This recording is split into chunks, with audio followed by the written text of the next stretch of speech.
Hey fam, I want you to like, share, and subscribe to our YouTube channel, youtube.com/Roland S. Martin. And don't forget to turn on your notifications. First off is Mario Van Peebles, longtime director and producer. Mario, welcome back to Roland Martin Unfiltered. Brother, thanks for having me on. I remember when I first met John, I was at Warner Brothers, and I had my first feature called New Jack City that I'd just gotten the deal to direct. And I came out of the office, and there was a young brother there. He had on a school jacket, I'll never forget. And he introduced himself. He said, my name is John Singleton. I said, my brother, I'm Mario Van Peebles. And we started talking, and he said, I've got this script, Boys in the Hood. And I said, I just got this script, New Jack City. And it was a new time for us as filmmakers, and we both got out there, and New Jack came out, and we did our thing, and then Boys in the Hood came out, and I got to know him over the years as a man, as a filmmaker, but also as a father. Both John and I love being dads. And we would get together and talk as much about being fathers, because that was one of the best roles I ever got to play, was being a father. And we'd talk about being fathers, being loving Black fathers, and the different kind of souls that your kids come in with, and how to raise them, and how to read to them, and how to talk to them. So we talked about as much as filmmaking, we talked about sailing, we talked about fatherhood, we talked about it all.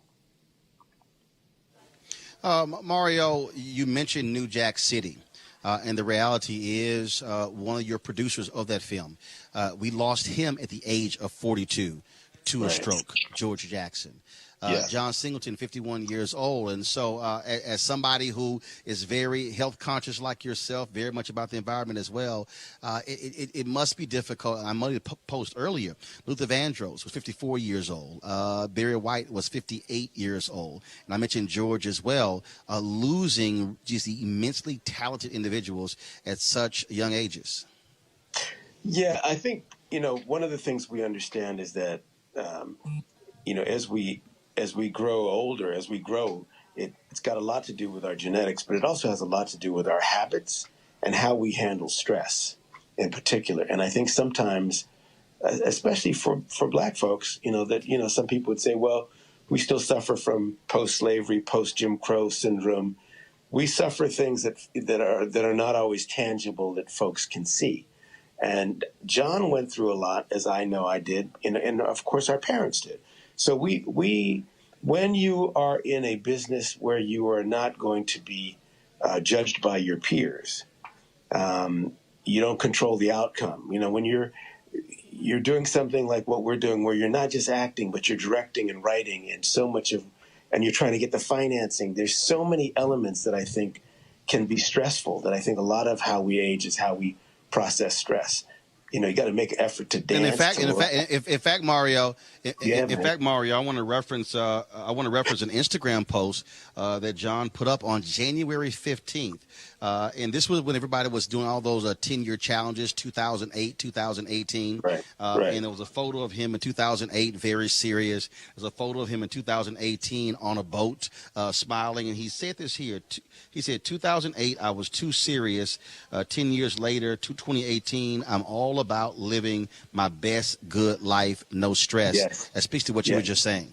Yeah. So I saw him. That's interesting, because towards the last couple of times I saw him, he was starting to say, I've got to find time for me, to live my best life, and to find time to look back and process all of this and say, man, my dad always said it too. My dad said, we tend to focus so much on the future. Every now and then you got to stop and really enjoy today. Having said that, I don't know the details of his situation, but a lot of us, of course, grow up in places with food deserts. There's not a lot of health food. There's not a lot of fresh food.